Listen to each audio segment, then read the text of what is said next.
Well, a lot has happened since I started this channel. We've officially got to a point where the police are, frankly, useless in the UK. And not because I criticise the police for that, but because they are underfunded and under-resourced, and they simply cannot help.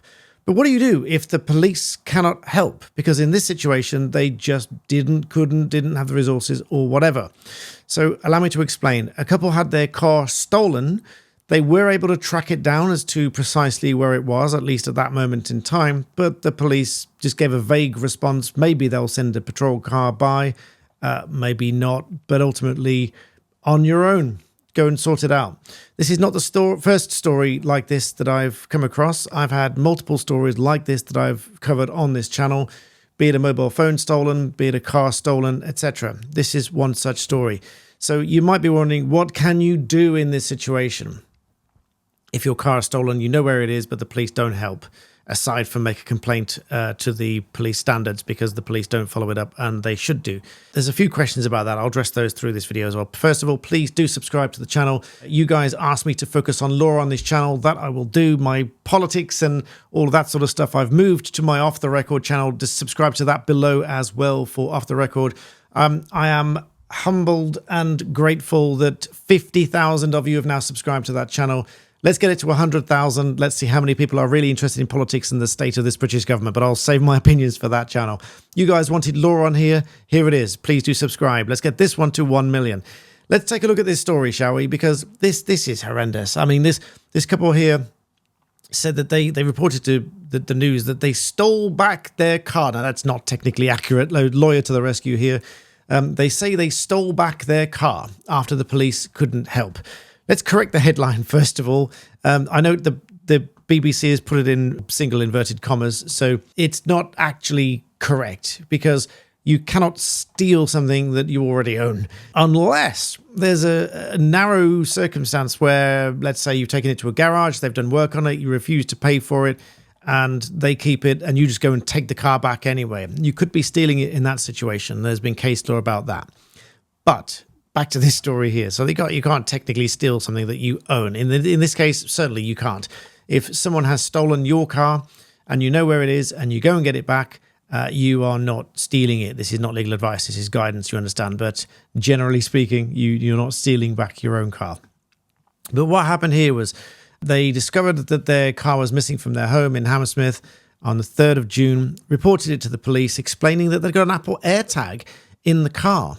Clever thing to do. I usually put those in my bags, especially if I'm taking my camera bag somewhere. I put one in there so I know where it is, etc. Make sure your insurance covers stuff that you travel around with. Don't rely on these things. But after they say that they got a vague response from the police, they used the Apple Air tracking to see where it was and went to get it themselves. The police essentially said, "Thank you for letting us know that you're going to get your car back. Call us again if help is needed at the scene." In other words, if they go and get their car back and they get attacked by whoever it is that's stolen the car, then call the police and we might come and help you.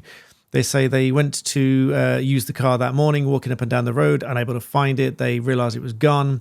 They both thought it was unlikely that it was stolen because it had 2 immobilizers on the vehicle, and quite shocked to find that it had gone. Now, they managed to get through one of the immobilizers, but not the other one. Although the code didn't work, they had to get someone out to override the software and so on and recover the car, but that's not the point.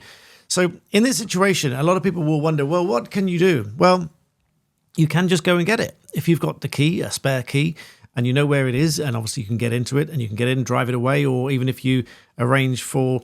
One thing I might do in this situation is speak to RAC and tell them that, you know, it's likely that you're going to need their assistance. I wouldn't outright mislead them. I would tell them what's happened, and I would tell them that you might need assistance in recovering the vehicle elsewhere. But at the very least, I would go with somebody. You know, the courts are not quick to encourage what they call vigilantism, you know, going and sorting out these things for yourselves. But if it's your own car and the police are just not going to do anything about it, it's quite likely that your car will end up taken apart piece by piece. That's what they do. One other such case I covered on this channel not long ago, that's probably about a year or two ago now, but they knew where this vehicle was. They could track it, pinpoint it to a garage in a particular location. And on the software, they could show that the boot was open, the doors were open, and Everything was open, and that just indicated, quite sadly for this person, that they were taking their car apart piece by piece. And what they tend to do is they sell those pieces on, because collectively they get the money for the parts, and they're very often stolen to order and these kind of things. But that is very often easier for them than actually selling the vehicle as a whole, or they put it together with other cars and all that sort of stuff. So you can go and get it back yourself.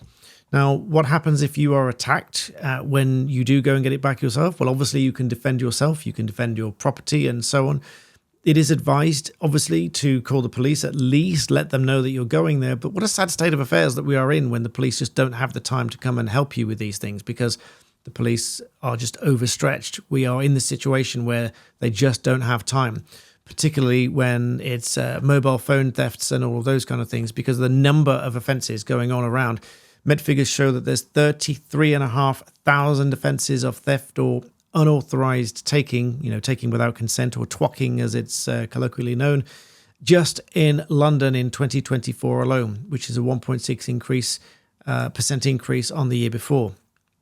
Only 326 out of 33,500 stolen vehicles, only 326 positive outcome, which includes charge or a caution from those cases, which is a success rate of under 1%. So very grim. I know a lot of people that have had, there have been problems with certain brands of manufacturers of vehicles that have had to have all their security redone recently, because insurance companies were refusing to insure these vehicles because of the prolific problem with theft and the software that was pretty much allowing thieves to take these vehicles away pretty easily. I think that software updates are rolling out across the board now and assisting with that. But there's pretty much what you can do. I would take someone with you. I'd take someone's with you. I would probably tell RAC that you're going there in case you need them to assist. I say RAC because I'm with RAC, AA, whoever you're with, green flag, whatever. I'm not prioritizing one over the other. Whoever you're with, let them know that you're going to be there. You may need their help in retrieving the vehicle. If you need to defend yourself, then obviously you can defend yourself using necessary and proportionate force. But again, I would let the police know that you're going to be there. And as I say, take someone's with you. But what a sad state of affairs that we're in. But I've been sent this story by a couple of people asking, what can we do? Is it theft to go and get your own vehicle back?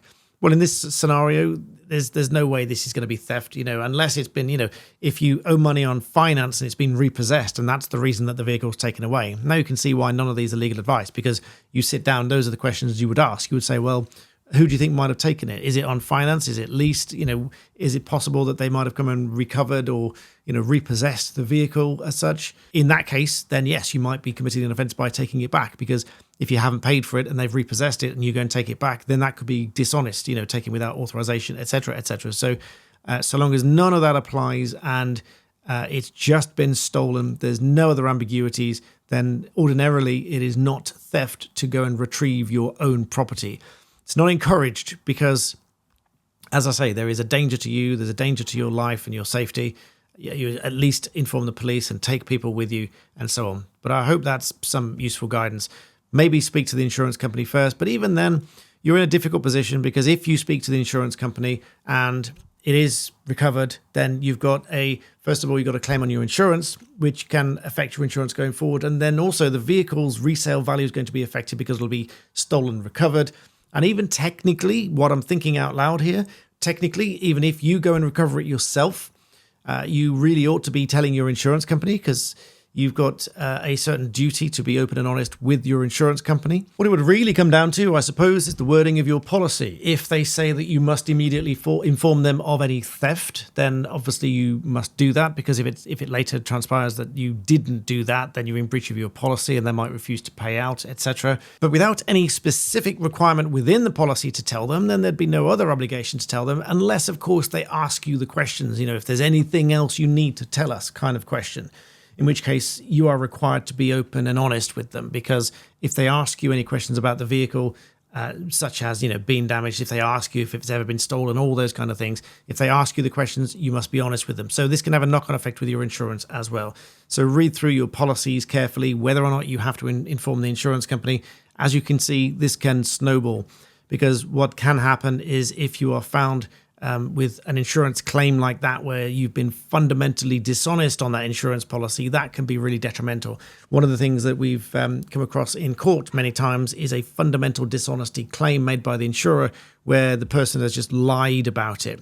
And so if they've lied about what's happened in the situation, or they've not told them something when they've been specifically asked about it, that can have a serious effect on them getting insurance further down the line. So I hope that's useful as guidance. You understand, not advice, but please do like the video if you found any of that useful. Subscribe to the channel, and I'll see you next time.